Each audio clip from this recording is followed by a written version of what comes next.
Hello, everyone. Welcome back. This is OmniTalk Retail. I'm Anne Mezzenga. And I'm Chris Walton. And we are here once again from the Simbe booth, number 108 at FMI in beautiful Marco Island, Florida. Every time we say that, Chris, I think of I'm on The Price is Right or something, coming to us live from Century City, LA. But instead, we're in Marco Island, Florida. You know what I want to call it, too, that I haven't done, and I was remiss in not doing this? I love the tagline that they came up with for us. Simbe and OmniTalk, retail single source of truth. Like that. That's great. There's no other source of truth. No, there's no other. Come to us. Come to OmniTalk and Simbe for the single source of your truth at FMI. I love it, Ann. Yes, and we have somebody who believes in that statement here in between us, Julian Mintz. Julian is the VP of Sales at Albertsons Media Collective.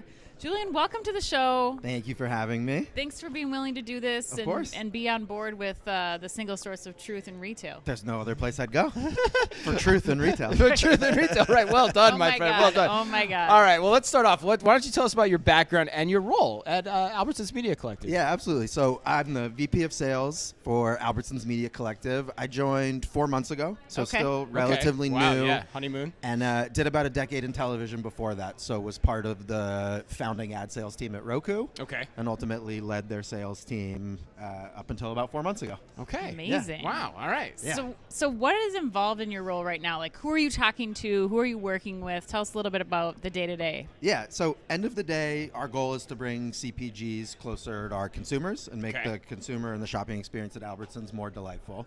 To do that, we're working directly with our CPG partners, so everyone from your P&Gs and your Coke to more smaller, nascent brands.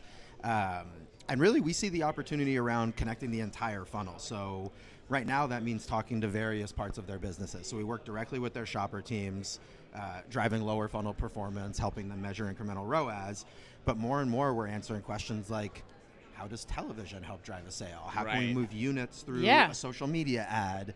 And that requires talking to different stakeholders as well. So we're building our business to accommodate what we see as the future of retail media, which is really a truly omnichannel experience. Yeah, I mean, I think it's so interesting, and I'm curious what brings you to FMI, because I'm seeing retail media people from that industry showing up at the likes of CES, you're here at this industry, new places that you wouldn't typically expect to see media people. But what brings you here, and why do you find value in the show? Yeah, absolutely. Yeah, to give you a sense of my January, it started at CES. You've been busy, I guess. And so that's the convergence of advertising and technology, obviously very important in retail media.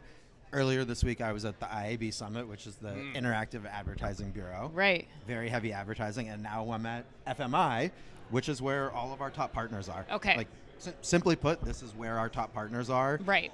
It's a great chance to put faces to names, to grow relationships, to share our priorities for the year, of which we have quite a few, but to also hear their priorities, figure out where that Venn diagram is, and then make sure we're designing for growth throughout the year. Yeah. Yeah, so even your job title, sales, I don't remember. I mean, I was in retail 20 years. I don't ever remember a VP of sales as a retailer, as a grocer at Albertsons. So talk to us about that. What's that transition been like going from TV to working for a retailer? It's not that different. It's not. At the end, it's not. Okay. At the end of the day, our goal is to put consumers first. Yeah. To focus relentlessly on the consumer and to make their experience with our product better. In this case, that's either a trip to a grocery store or a trip online. In television, it's not that different. You're trying to have the best possible experience for your consumer. It begins and ends there, and advertising just becomes a conduit to that. Okay. In television, it helps underwrite the content. In grocery, it helps bring consumers closer to the food that they love. Food is such an important part of our lives. It helps nourish us. Yeah. We have an emotional connection to it. And what we're doing as an advertising business within a grocer is just helping people get closer to the brands that they love or help them grow love for new brands. So the day-to-day is exactly the same almost. It's just you're doing it for a different entity. That's the takeaway? I think that's a safe thing to say, yeah. Yeah, all right, cool. What do you think, having been in TV for 10 years prior and now being in retail, what do you think is unique and so valuable about having your audience be a consumer in a grocery store versus someone that drives by a billboard or someone that, watches a TV program? Yeah, I think for us, it is the regular connection that we have with the consumer. So consistency. So we have 40 million loyalty members, 37 million of them are active monthly, but we see them on average 2.5 times a week. which means there's a lot of chances for us to talk to them and a lot of chances for them to talk back to us. Right. A lot of media isn't like that. Some media is like that. Right. But at the end of the day, it's that close connection we have with our consumer and that symbiotic relationship where we're able to bring value to them that really helps drive our business. Okay, if you could wave a magic wand, Julian, and you could have something change retail media to make your life better, your customers' lives better, what would it be? Ooh. I'm going to answer that from the customer lens. Okay, smart guy. Already. Smart guy. That's right. wands. That's right. It would be standardization. Okay, tell me more about we've heard that a lot. especially coming from IAB. Like, what? Yeah, well, what look, are you hearing? the reason I brought them up earlier is they have a big role in that. So we're working directly with them, and we've been able to help lead that project with them over standardization. There's over 200 different commerce media networks. So grocery space, financial institutions, you name it. It's all beneficial because they're able to help more drive value in the ecosystem. But that's a lot for an advertising partner, whether it's a CPG or whoever it else may be, to grapple with.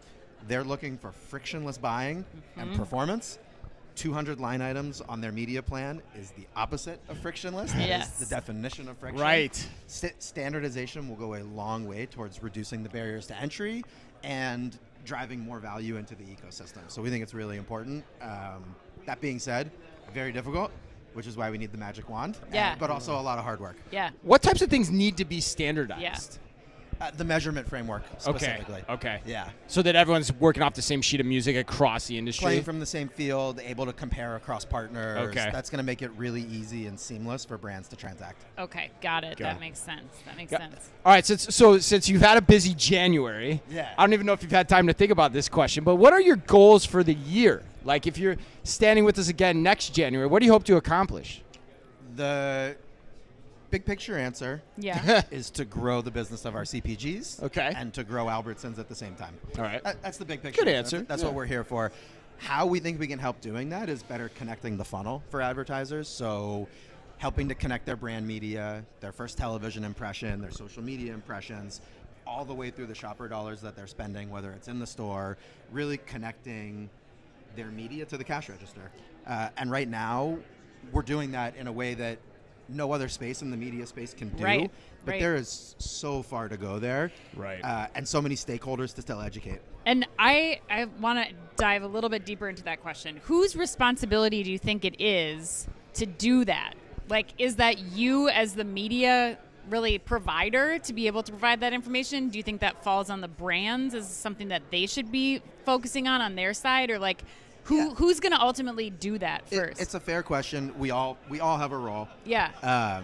I think the first step is on the retail media networks. Okay. Because I think measurement is the connective tissue that's going to make this happen. Yeah. And right now, measurement is down here. It's the bottom of the funnel, and it's, don't get me wrong, super valuable. Yeah. If we start measuring TV against channels at the bottom of the funnel, it's not going to look that great. Right. But we know TV helps drive the bottom of the funnel. So what's that connective tissue? Right. How do we look at measurement in a truly omnichannel fashion? Yeah.